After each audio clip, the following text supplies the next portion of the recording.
10 सूत्रीय शांति योजना जिसे कहा जा रहा है, ईरान पर अमेरिका कोई हमला नहीं करेगा, ये ईरान की शर्तें हैं। स्ट्रेट ऑफ हॉर्मुज पर ईरान का कंट्रोल बरकरार रहेगा। स्ट्रेट ऑफ हॉर्मुज को अपने कब्जे में रखना चाहता है ईरान को परमाणु संवर्धन जारी रखने की अनुमति दी जाए, जो सबसे बड़ा पॉइंट ऑफ कंटेंशन था बिटवीन अमेरिका एंड ईरान पर अमेरिका के सभी आर्थिक प्रतिबंध हटाए जाएं, सभी सैंक्शंस हटाए जाएं, सेकेंडरी सैंक्शंस भी खत्म किए जाएं, ये भी ईरान मांग कर रहा है। संयुक्त राष्ट्र सुरक्षा परिषद, यूनाइटेड नेशन सिक्योरिटी काउंसिल की सभी शर्तें हटाई जाएं, IAEA यानी इंटरनेशनल एटॉमिक एनर्जी एजेंसी की शर्तें हटाई जाएं, ईरान को जंग में हुए नुकसान का यूएस को उसकी भरपाई करनी होगी, पश्चिम एशिया से अमेरिकी सेना वापस जाए, साथ ही साथ लेबनान समेत सभी मोर्चों पर युद्ध विराम। जैसा कि मैंने पहले कहा था कि सीज फायर में इजराइल की तरफ से यह दावा किया गया है कि लेबनान भी शामिल है, और लेबनान में हिजबुल्ला ईरान का प्रॉक्सी संगठन है जो ईरान के लिए लड़ता रहा, और ऐसे में इस सीज फायर में लेबनान की भूमिका को भी एक्नॉलेज किया जाए, यह भी मांग है। तो ये 10 बड़ी शर्तें हैं जिसे ईरान एक तरह से 10 सूत्रीय शांति योजना का प्रस्ताव कह रहा है, और इसी प्रस्ताव को यूएस के समक्ष रखा गया है। और क्योंकि अमेरिका की 15 सूत्रीय मांगे थी और 10 अपनी मांगे ईरान ने रखी हैं, और अब बीच का रास्ता क्या होगा, कौन कौन सी वो शर्तें होंगी जिसके आधार पर आगे का रास्ता तय किया जाएगा, इस पर बातचीत शुक्रवार को शुरू होगी, यानी फ्राइडे को, जुमे के दिन शुरू होगी।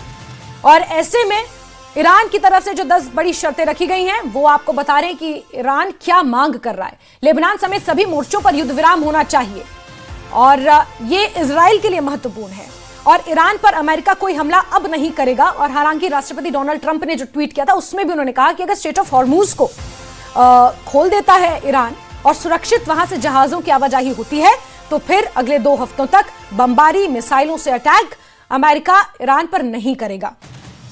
और ट्रंप ने ईरान के पुलों, पावर प्लांट, नागरिक ठिकानों पर होने वाले हमलों को फिलहाल टाल दिया है।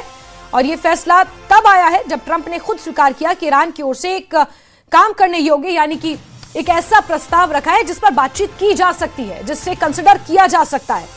28 फरवरी से यह युद्ध शुरू हुआ था, और ऐसे में 40 दिन लगातार इस युद्ध की तपिश झेलता रहा पूरा पश्चिम एशिया और एक तरह से विश्व भी। और ऐसे में अब 40 दिन बाद युद्ध विराम हुआ है। हालांकि ये अस्थायी है, 2 हफ्ते का वक्त दिया गया है जिसमें शुक्रवार को बातचीत होनी है, और क्या शर्तें मानी जाती हैं, किन शर्तों पर सहमति बनती है, यूएस ईरान की किन शर्तों को मान लेता है, ये वो तमाम मोर्चे हैं जिन पर शुक्रवार से जब बातचीत शुरू होगी तो पिक्चर क्लियर होगी। और हालांकि राष्ट्रपति डोनाल्ड ट्रंप ने अपनी शर्तों में यह साफ कहा है कि अगर ईरान स्ट्रेट ऑफ हॉर्मुज समुद्री रास्ते को पूरी तरह सुरक्षित और तुरंत खोलने को तैयार होता है तो सीज फायर 2 हफ्ते तक प्रभावी रहेगा। अगर थोड़ी सी भी चूक या थोड़ी सी भी हलचल हुई तो यह सीज फायर टूट भी सकता है। ईरान के सुप्रीम नेशनल सिक्योरिटी काउंसिल ने भी सीज फायर एग्रीमेंट को स्वीकार कर लिया है, और दोनों देशों के प्रतिनिधि अब शुक्रवार को इस्लामाबाद में बातचीत की मेज पर आने वाले हैं। ईरानी विदेश मंत्री अब्बास अराक्ची ने उस बयान से अभी भी सस्पेंस बना हुआ है जिसमें उन्होंने कहा कि जलमार्ग फिलहाल ईरानी सेना के प्रबंधन में ही रहेगा, और यह बड़ी बात कही गई है ईरान की तरफ से।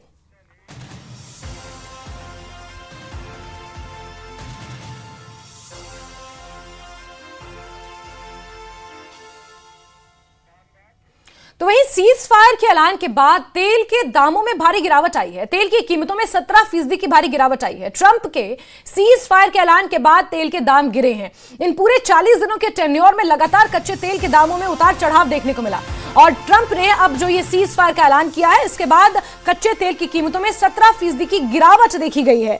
ट्रंप के सीज फायर के ऐलान के बाद कच्चे तेल की कीमतों में गिरावट आई है, और ऐसे में 17% कच्चे तेल के दाम गिर गए हैं।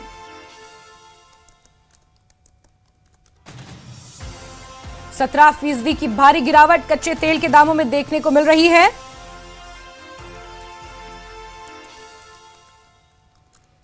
और इस बीच स्ट्रेट ऑफ हॉर्मुज को लेकर तनाव अभी भी बना हुआ है।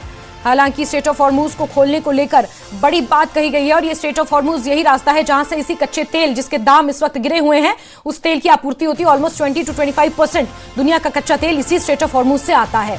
और ऐसे में ट्रंप ने अब सीज फायर का ऐलान कर दिया, जिसके बाद कच्चे तेल की कीमतों में 17% की गिरावट दर्ज की गई है।